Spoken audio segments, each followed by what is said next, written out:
Please make yourself comfortable. I'll make myself presentable. This is why I'm not fit for taking out in public. My collar right here. Please take a seat. I sometimes tell people my happy place is a cafe, and it's the 5 C's that I like. It's a cafe with good company, coffee, cake. Cafe is the 5th C. If anyone's heard of the book, The 5 Love Languages, my love language is quality time. I'm a ridiculously busy person, so if I put time aside for you, I will put my phone off and truly be with you in a moment.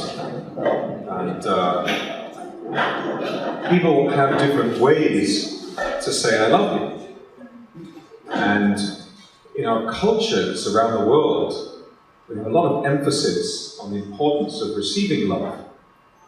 But I want to propose today that just as important as receiving love is your love being accepted by others. It's very important. And as artists of all kinds, what we're saying to the world is, I love you. We're communicating that you care and that the world matters. People matter. They matter enough for you to want to be helpful to them. I've got a lot of people to thank today, and I'm going to miss some because I'm forgetful and jet-lagged. But I want to especially thank Dieter Avoka here, the team at Skills Media, Skills Middle East. Ralph has been phenomenal. And, you have to give everyone's names because there's too many eras. Nadira. Algeda. And we lost one. Yeah, I tell you, it was a tough fight. You should have seen the other guy. I want to thank also Adobe and also ISO, who between them have really made this event possible. The fact that we're able to invite you all for free is really only because of the support from Adobe and ISO, so thank you very much. I also want to mention that every speaker today has come for free. Every single person is here to share their joy, share their love of creativity, just because they want to be helpful in that way. So I'll be introducing the speakers as they come up, but let's just have a round of applause, please, for the speakers who are coming.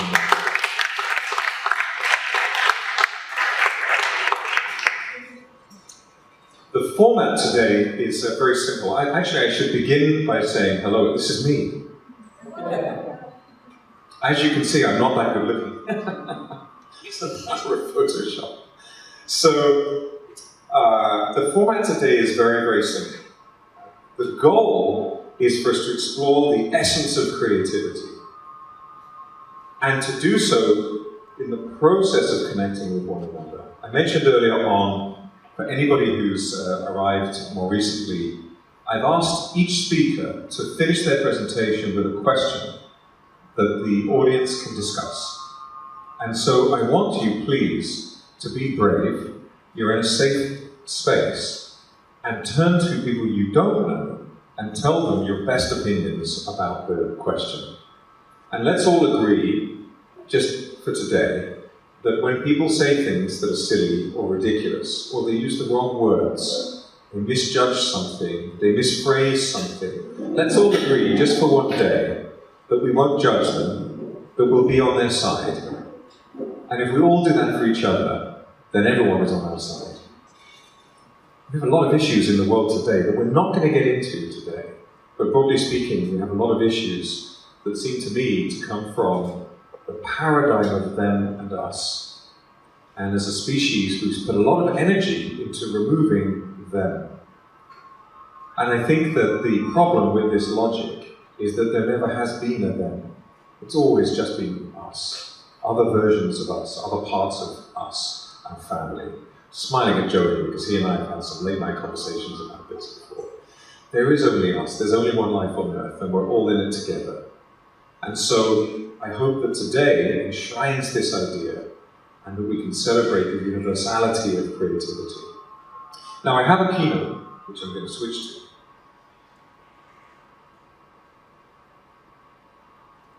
It's like a 6-hour keynote, but I'm going to do it in about 5 minutes. I mentioned that, yeah, and thank you very much. I have a line when, when people, I teach a lot. I'll explain who I am briefly in a moment about the conference, but I have this line, if somebody arrives late, I like to finish the sentence with, and that's where I hid the Aztec gold.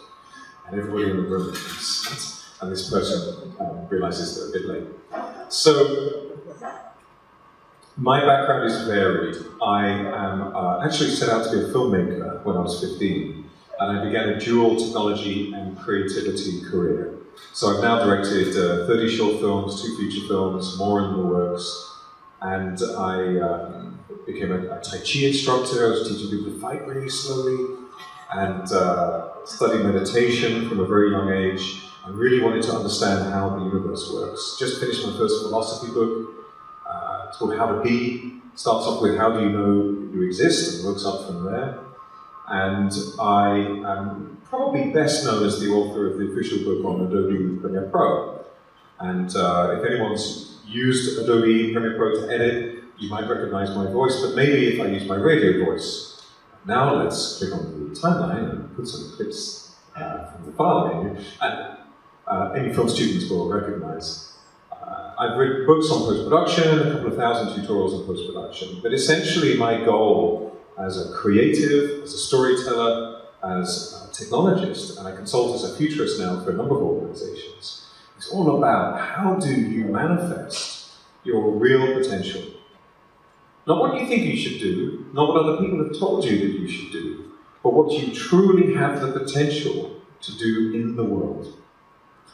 And I'm going to run through this presentation and talk about this, but I want to kick off today with my definition of creativity.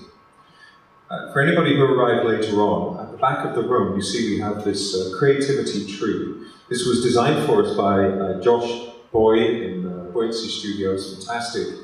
And we're asking everybody to stick onto the tree their definition of creativity, or any tips that they wish they had learned about how to be creative. Well, one of mine is don't drink more coffee, do cardio.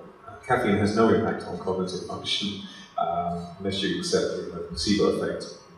So you can put tips, but also just what creativity means to you. And we're going to photograph this and we're going to put it on the website for the conference.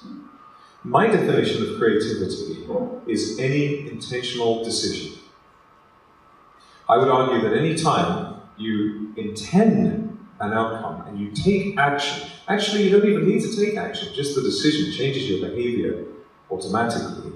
But any time you make a decision, you shape the future.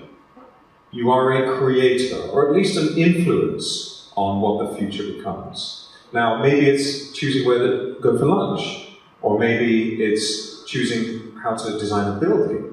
But whatever it is, by intending, you are participating in the formation of the future.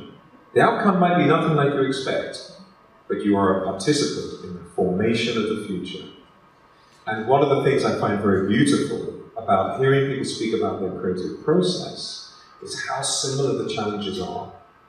Consciousness itself is this kind of nexus point where love and will, and ideas and ideation converge, and manifestation occurs. Every single person in this room is creative. Every person on Earth is creative. In fact, the UK government recently recognized octopuses, it's not octopi, it's octopuses, as sentient. And so anybody that is aware, any being that is aware, creates. You decide how to sit, or to wear, or to express yourself. You're changing the future every intentional beat of your life, which is wonderful. The origin of the Creativity Conference is simple. I was speaking at conferences around the world for about 20 years. I still do, whether it's about future technology, creativity, creative technology, or development, or futurism. And I was wondering what kind of conference I would pay to attend instead of being paid. And the answer is the Creativity Conference. At the Creativity Conference, the major event will be held in August in Iceland, in Reykjavik. And we have 52 speakers, 156 sessions, 7 concurrent speaking rooms, a digital experience room, interior garden spaces for people to meet in, a Japanese garden, an Icelandic garden, a movie night, a music night, an open mic night. That's when I'm going to do Flying to the Moon. Maybe. But we have all of these experiences taking place in Iceland. But the brief that we give to our speakers there is the same as the brief that I have given our speakers today.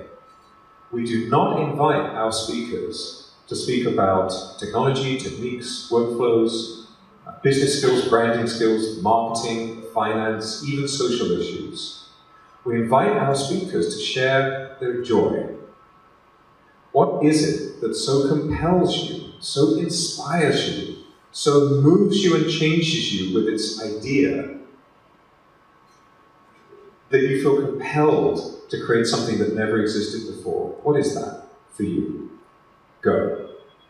And so our speakers very often are faced with a kind of life dilemma as they ask themselves, why do I create, actually? And some of the answers to that question are absolutely stunning. So that's coming up in August, please check it out. And we'll be coming back here in December. Now, in a few moments, I'm going to hand over to Dieter Provoker, who's going to make some further introductions, and we'll kick off with our first speaker. But before we do that, I'm going to race through this presentation and throw some ideas at you to get your gears spinning. So first of all, my definition. As an old psychologist friend of mine used to say, it's healthier to ask why not than it is to ask why should I. You regret what you don't do. So if in doubt, go for the kiss. That's my advice. Don't take it personally when people criticize. You have to remember the context in which they're speaking is the context of their life, not yours. Remember that only you are unique. There's this beautiful idea that there is only one ocean, and therefore that ocean is perfect, right? It's a unique ocean. There's only one. You can't compare it. So it's perfect. And there is only one of you, uniquely you, and you are, therefore, perfect. Remember, it's the judgments that people give of you say more about their perception of themselves than they say about you. Find great resources, steal them, keep it legal, just don't bother doing it illegally. And agree on the way that you will disagree before you disagree. Very powerful idea. As long as you know how you're going to come to an agreement at the end, you've pre-agreed that outcome. It makes life much easier later. Discover your worth, recognize your worth, don't undersell yourself. Try new approaches, because sometimes breaking the thing fixes the thing.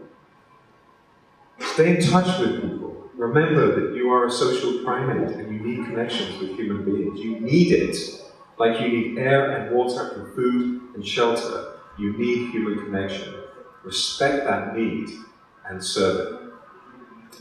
Focus on what matters most. Just because you can do a thing, it doesn't mean that you should do that thing.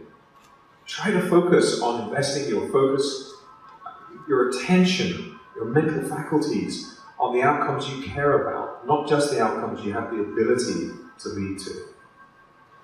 Manage your time better than me. I'm already running over. Actually, I'm almost there. Make sure you manage your time. Because if you're realistic about how long it takes to do something, you won't have that stress and anxiety as you're working on the project. And find your mentors. One of the things I wish I had been better at is getting mentors. I've been a mentor for people now for 20 years. It's deeply fulfilling. But actually, see if you can get help from people who know what they're doing, even if they're your peers, and ask them, what can I do better? You don't have to take their advice. Everyone knows this idea of a time telephone, right? You telephone yourself when you were younger, and you say stuff that you wish you had known, right? Like, don't apply for that job, be careful when you walk past that expensive vase, don't smash it, like all that kind of stuff, buy Bitcoin, whatever. But actually, if you provide mentorship for people who are less experienced than you, you get to use a time telephone. It's just not your time telephone. So give that to somebody else. And last of all, love is all. That's my message. Thank you very much.